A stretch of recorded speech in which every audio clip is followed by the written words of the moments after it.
Good evening and welcome to An Outside View. I'm your host, Dick Sicaro, and joining me tonight is my co-host, Ron Matta.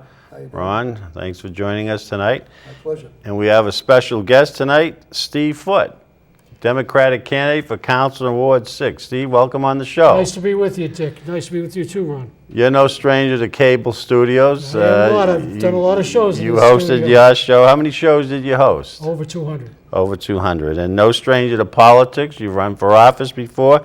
I'm looking at your flyer here, and it's quite impressive. Elected chairman, Brockton Democratic City Committee from 2008 to 2014. Elected delegate, Massachusetts State Convention, 2002 to 2015. Elected vice chairman, Plymouth County Charter Commission, 2010 to present, which I had the pleasure of serving with you on that Charter Commission. Appointed member, Brockton Cable Television Advisory Board, and host the Democratically Speaking award-winning cable television show from 2006 to 2014. So why don't we start off, Steve? You're not camera shy, we know that. That's right. Why don't you start off and tell the viewers why you're running for Ward 6, a little bit about your educational, your personal background, and we can get into some of the issues. Well, Dick, I've been a lifelong resident of Ward 6. I'm 58 years old. I've been there for 56 years, first on Elsie Road and then 3 streets over on Sully Road, where I've been since 1966. I live right around the corner from the Brookfield School, where I was the third student through the door when the school opened in 1963. Wow. So I went from there to North Junior High, to Brockton High School, class of 1974, Massasoit Community College, where I got an associate's degree in business careers, and then I went to Northeastern University, where I have a bachelor's degree in business management. And I went to all the public schools in Brockton, and I know the ward. I've lived there all my life. I have some key issues that I want to hit, and I hope we'll be able to talk about them. Both of my parents have passed away. I own my house on Sully Road. I have a disabled brother, Gregory, who I've looked after for the last 30-odd years. Excellent. Well, true Brocktonian, like myself and Mr. Matta. And I noticed your colors of your sign, even Brockton High colors, red and black are the boxes. Go Boxes. There you go. I believe Northeastern colors too, didn't they have Northeastern as well, so it worked out good for me. Yeah, excellent. Well, I've been watching your progress. I see your postings on Facebook. We're friends on Facebook, as well as being friends in other areas. And you're doing a lot of legwork. I see you're putting a lot of signs up in Ward 6. You're meeting the people out there, grassroots campaign. So let's talk. In past years, you and myself have run for councilor at large. Ron ran for mayor a couple times. I ran for a couple of the ward seats, Ward 7, the last time around, a couple of years back. But let's focus on Ward 6, first of all, then we'll get into more general issues. Okay. What do you see the key issues in Ward 6? Well, first off, just so the folks at home know, our current councilor, Michelle Dubois, is now the state representative from our area, so she's not running for re-election, so the seat is open. The key areas I wanted to touch on in Ward 6, and probably the most important, is the public safety end of it. We have a fire station up on Cary Hill, which is very important to our neighborhood. Now, in Ward 6, it's about 81% residential housing. So that fire station is absolutely critical, and a lot of those 81% of those houses are senior citizens. If I go down the voter list like I do, and I see all the same last names as when I was in school, except some of the parents are still there, and they're in their 80s now, and others are the kids have taken the house, as I did when my parents passed. Right. The kids now live in the house, in some cases even the grandkids. So we really need that fire station to stay open now. I know every time they talk about budget cuts to the fire department, the first thing they mention is that Cary Hill fire station. If I'm elected, that fire station is not going to close. We have to have that. The other fire stations in the area are not close enough for the ambulance services that we need in our area. I know when my parents were getting along in years, and with my disabled brother, that we've had to call a few times, and they were right there. And it's very comforting to know that they're right there around the corner and they can respond almost immediately. I've talked to a lot of my neighbors, and they say that's one of the main reasons they've stayed in the neighborhood, because of that sense, that security we get from that fire station being there. So that's one of my main things. One of the other things is road repair. Everybody I talk to when I go door to door is complaining about the roads. At one point in time, we were supposed to have a big system citywide Right. that was going to systematically repave the roads. That never got off the ground, but $1 million of it was, $1 million was put in the budget for it, but it never did get off the ground. I'll find out what happened to that. And I don't see any reason why this road repair thing should take years and years and years, and you have to basically beg to get a street done. I'm going to look into all that. I'm going to change that. If you elect me, you're not going to wait years to get your road paved. I'm going to take care of it right away, and I'm going to make sure that we get our fair share up in Ward 6.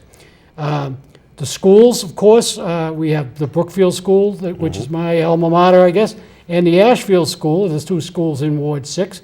I'm planning on sitting down with the principals of both of those schools and finding out just exactly from them what they need in those 2 particular schools. A lot of people running in these ward council races, they try to look at this big overall cityscape view. I'm concerned in this race, I'm running for councilor of Ward 6. I'm concerned with protecting Ward 6. And that's going to be my main focus, although I have, as you well know, and Mr. Matta well knows, I have opinions on a lot of things going on around the city of Brockton, but Right. I'm going to try to combine most of my efforts into Ward 6, the neighborhood that I grew up in, and the neighborhood that will elect me, hopefully. There's one other component, is economic development. That is a key because we are going to, if we have strong economic development, we'll be able to keep taxes down. Of course, no one wants to pay more taxes. We're always having the rate raised. I don't see why we have to do it every year.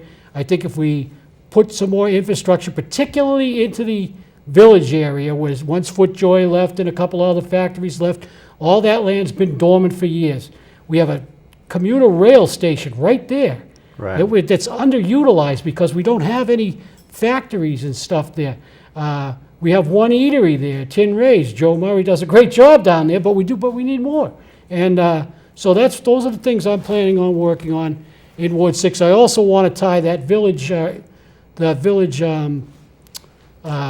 stuff into the overall plan of downtown, because the downtown management is basically concerned with the heart of downtown, and it spreads into Campello. They never talk about up in Ward 6 or up in the north side. I want us to get in on some of that money that's available. Right. And I'll work towards that with the city planner. Now, before we'll have Ron, maybe we'll start talking about some other issues citywide that affects the whole city that you'll be voting on as well. I mean, obviously your constituents are from Ward 6, but you'll be representing everyone in the city as an active one of the 11 city councils we have. But before we jump to the citywide issues, I've read a couple times, is there a water pressure issue up there with some of these villages? And didn't someone come forward for some new zoning or something, and the current councilor, Michelle Dubois, was concerned about Well, we're supposed to have a sewer moratorium up in Ward 6. Right. And the way these sewer hookups keep getting done is she files a late file, Right. and then they vote on it real quick right there. So that's how they keep getting through. The pressure in my area, right where I am, is not bad. I don't have a pressure problem in my house, but I have heard that over by the Ashfield School, Coe Road in that area, that they have had problems. Right. We just met with the zoning board and killed a solar array project that was going to be built behind the residents of North Quincy Street and Maplewood Circle. I spoke in front of the zoning board that night. We were able to successfully get them to deny the permit for that. They wanted to chop down a bunch of trees.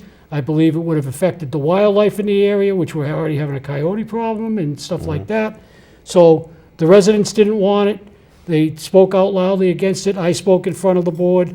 I think speaking in front of these boards and knowing some of the people on these boards and how to act and the right Robert's Rules of Parliamentary Procedure and those kind of things are very important parts of a ward council's job, and I think I can fill that. Right, and correct me if I'm wrong, at one point in time, weren't they looking for Ward 6 to put a veterans home in there?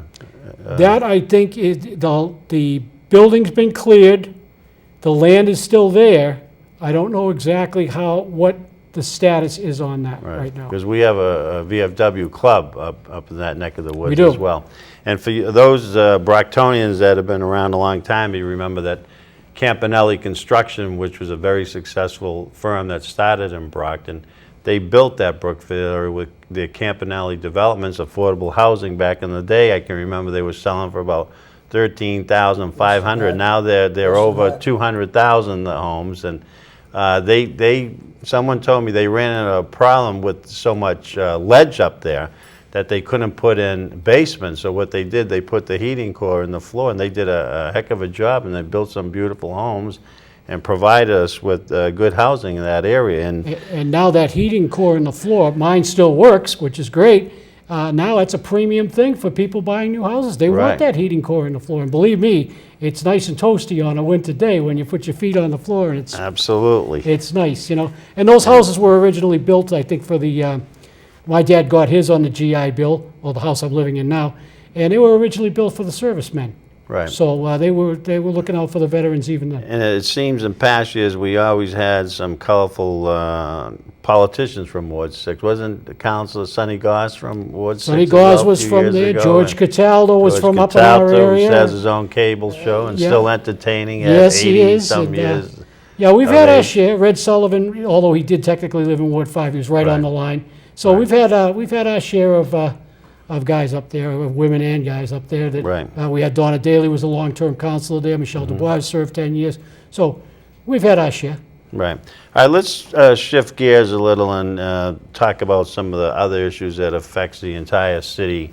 I mean, taxes, obviously, crime rate, D-cell plant, the Stonehill College contract. So I'll get Ron Matter involved with some of the topics. Would you like to ask Steve some questions about some of the other issues that you're concerned with as being resident? Now, you live in Ward 1. I'm in Ward 3. Ward 3? Yeah. Right. So what are you concerned with, Ron? Well, basically Some I'm concerned questions. with the stadium, which I think is costing the city, so far it's cost them over $6 million and probably another $750,000 Right. every And year. Steve, we've had a lengthy discussion. I think he'll give his In opinion on that one. In 2001 was the first time I ever dipped my toe into political waters, no pun intended. And I ran for councilor at large, and I was the only candidate that was against Campanelli Stadium. Everybody else said it was going to be great and wonderful and make umpteen dollars for the city and all of this stuff. All I did was basic accounting math. And I found out that the stadium's capacity was 4,750, I believe it was, and they had to, my calculations were that they had to sell 4,100 seats every single night to break even. So I knew it was never going to work. The only year that they have ever come close to breaking even was, I believe it was 2002. The second year they were there, they won the championship, and they had Ed Nottle running around town Right. promoting the thing to death. And I don't know why they ever got rid of Nottle, but that's another story for another day. But with him promoting and them winning the championship, they still could not turn a profit down. Well, I know that when they hired this young guy a couple of years ago, when I first started the collegiate league, and I asked him, how many people do you need to put in the seats just to break even with the collegiate league, not even paying the ball players? He said 2,100. I went to a game about a week ago or so, and they were lucky if there was 300, 400 people there. Yeah, That's it's it. The city's Right. paying all their bills.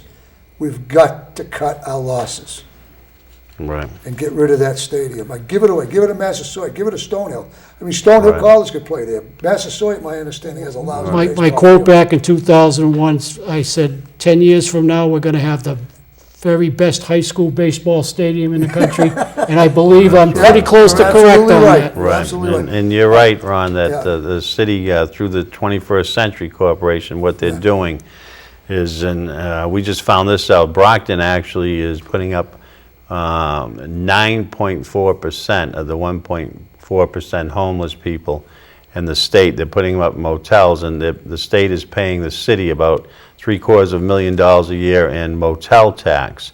Now, that motel tax is going into the city. It was earmarked to fix up our downtown, but Mr. Condon is funneling that money through the 21st Century Corporation to pay for the stadium electrical, water, and sewer bills, and we're on the hook for 10 years for that contract, 10 more years, yeah, by the way. yeah. This is the part that really gets me. They take that money that they get from the hotel, motel taxes, they give it to the 21st Century Corp. In turn, the 21st Century Corp takes that money and pays Brockton back the loan. Right. So basically, Brockton's paying itself. Right, and right, I the mean, loan you know, was that- about $6 million from the state, Yeah, right? To yeah, help yeah, finance yeah. that with Campanelli, and Yeah. we also And did that a bond as well. loan was for a conference center, not a baseball stadium. Right, That's why they had to throw the Shaw Center on there with it, just to get that financing.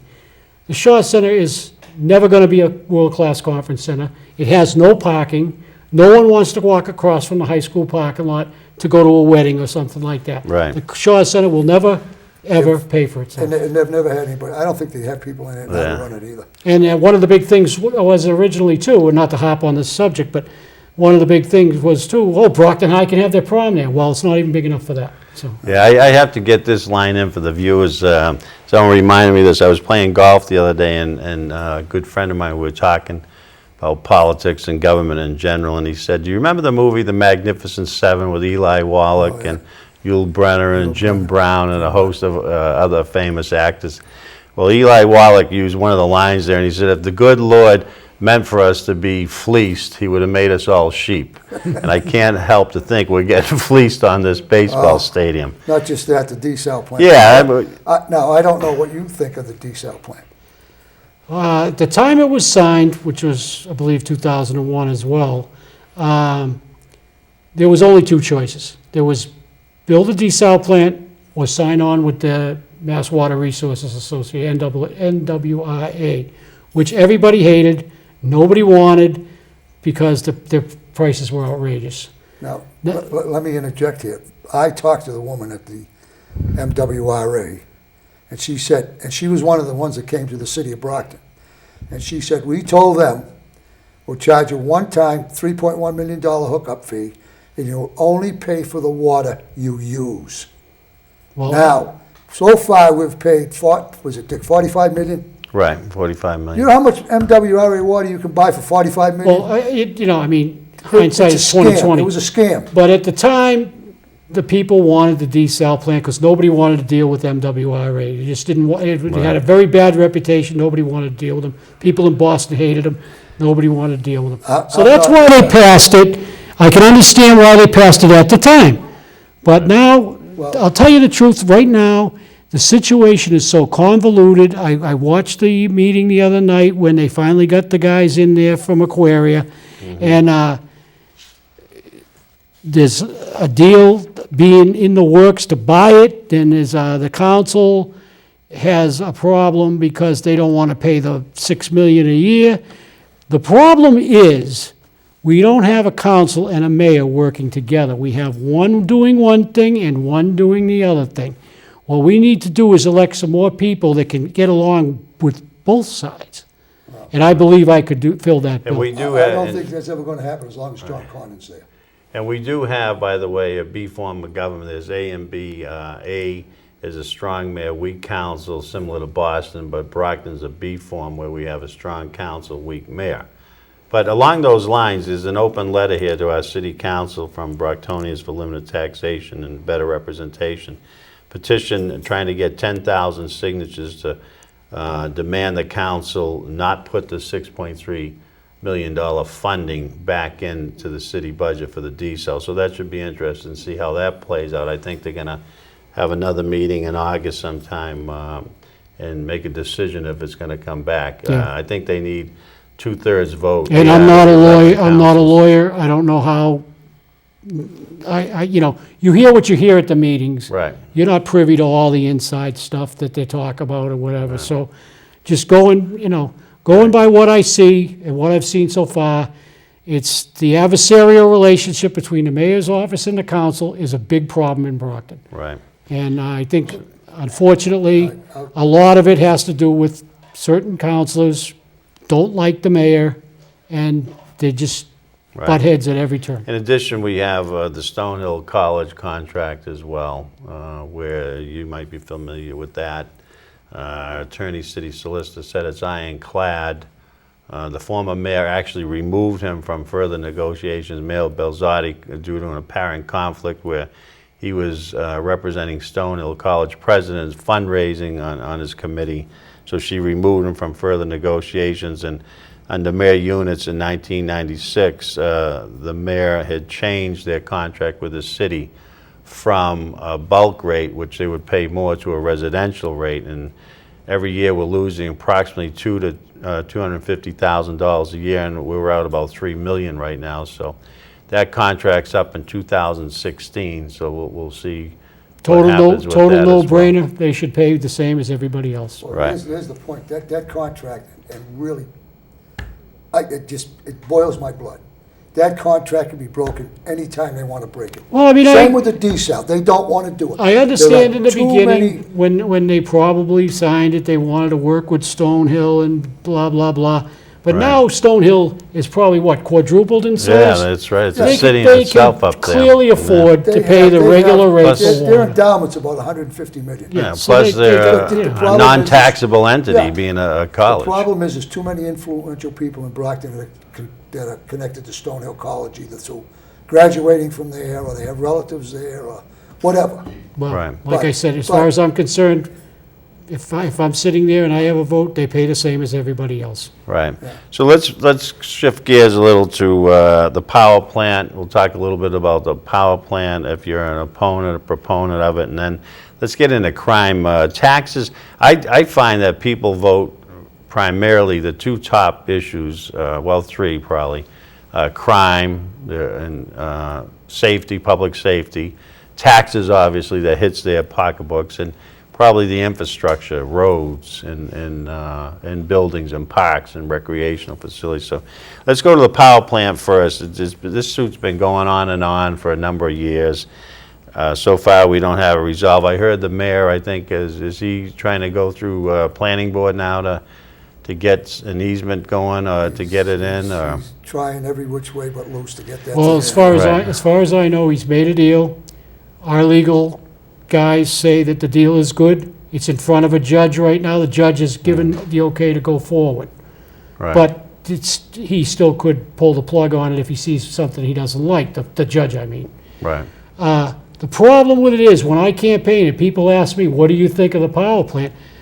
I don't know. Because every time they talk about the power plant in the city council, they go into executive session. And this has been going on for 6 or 8 months. Right. So I don't know what they're talking about in those executive sessions. But I do know this. If I'm elected, if this thing is still going on, when I take office, the first thing I will do is file a resolve to put that question on the next ballot. If it's something that should have been done 7 or 8 years ago, it's Right. something no councilors, for whatever reason, will do it, I will do it. Similar casino. The casino went out in a Exactly. special election, Exactly. special vote. And what Now, else the is going councilors out will now? tell you, A let me just referendum. interject one quick thing. The councilors will tell you, well, it's a non-binding referendum. That may be, but at least there wouldn't be all this discussion over, everybody doesn't want it. No, everybody does want it. No, we don't know. At least we'll know. Right. And that's, I'll tell you why I'm against it. First of all, they don't provide a lot of jobs. You've got 13 acres of land there. Put something in there that's going to provide the city of Brockton residents with jobs. Second of all, you don't get a break on your electric rate like they do down in Taunton. Taunton they get real good rates down in Taunton. well, Taunton has their own municipal That's light correct. corporations. It's a But different this thing. is not going to benefit the city of Brockton anyway. But no power plant does, unless you have your own Yeah. city municipal light. What happens, I mean, that thing is huge. This isn't just a little 2x4. I mean, this Right. place, this is 350 megawatts. You know how big that is? The stack's going to be like 200 feet high. Right. And one woman down at Ward 4 says, if they put that stack up there, I won't see the sun. Yeah. And Brockton, I think, was just classified as one of 20 communities with some sort of environmental Justice. justice. Yeah, Well, if they wanted to stop it, that would have been the way that they should have gone after it from day one. Okay, real quickly, we got about 5 minutes left, and we don't want to cheat you out of time. We want the last 2 minutes where you look into the camera, as you always used to tell your guests, when me on your show, tell the people why they should elect Steve Foote. But before we do that, real quickly, let's talk a little bit about crime, and also Mr. Khan is suggesting that he won't certify a portion of the budget unless it goes out for an override of 2.5 earmarked to borrow this $13 million that the mayor's presenting to the council for water pipes, vehicles, copying machines, etc. Would you be in favor? I mean, Councilor Inieri commented and said, no way will that go through. We tried a few other times, earmarked for education, public safety. Would you be in favor of an override on Proposition 2.5? I've lived in this city for 56 years. I cannot ever recall an override being passed. That's not to say that maybe years ago some didn't, but my inclination would be to think that no override would ever pass. Great. And how about crime? Why don't you touch on crime real quickly? I think the mayor is on the right track. I think he's done his due diligence on it. There are improvements. I know a lot of times it doesn't seem that way, but there are improvements. We have a strong police force, although they need more men. We know that, or men and women. Right. And our fire department is second to none. I can't say enough good things about the fire department. I think we're on the right track with public safety. We just need more money and more people. We do need more public safety officials. And, I mean, compared to Quincy's and the New Bedfords and the Tauntons and Fall Rivers, I mean, we're probably down about 70 to 100 police officers versus these. And what's alarming to me is we recently moved up to the #2 most violent city in the state as far as crime goes. The only one worse is Chelsea. All right, we're down to about 3 minutes, and we really appreciate you taking your time out of your busy schedule and coming on. So why don't you utilize the last 3 minutes, look into the camera, and tell the people why they should elect Steve Foote as their next counselor in Ward 6. Well, it was a pleasure being on with you, Dick and Ron, and thank you to all your crew. I know I have to do that, or I'm going to get kicked up afterwards. I've done that on my own shows. But what I really want to stress here is to the folks at home is that I'm one of you. I've lived in Ward 6 for 56 years. I know I've gone to all the public schools in Ward 6 and North Junior High, Brockton High. My opponents have not gone to the public schools. What I want to do as a Ward 6 counselor, and like I touched on earlier, is the fact that I want to serve the ward, primarily serve the ward, make things right in our neighborhood, and then after that, build out onto other things citywide. Let's talk about, just for a quick second, the little things that influence the ward on a day-to-day basis. Somebody gets a street light out. They don't know who to call. And when they do call downtown, they get to run around, this and that. If you get a street light out and I'm elected as Ward 6 counselor, call me. I'll fix it for you. And I'll call you back and let you know when it's going to be fixed. And if you don't get it fixed, you call me back and I'll make sure it gets fixed. Believe me, I know how to do it. Same thing with street signs, same thing with road repairs, same thing with barking dogs. These are the type of little issues that you don't really talk about too much that ward councilors have to deal with. Zoning variations like we had the other night.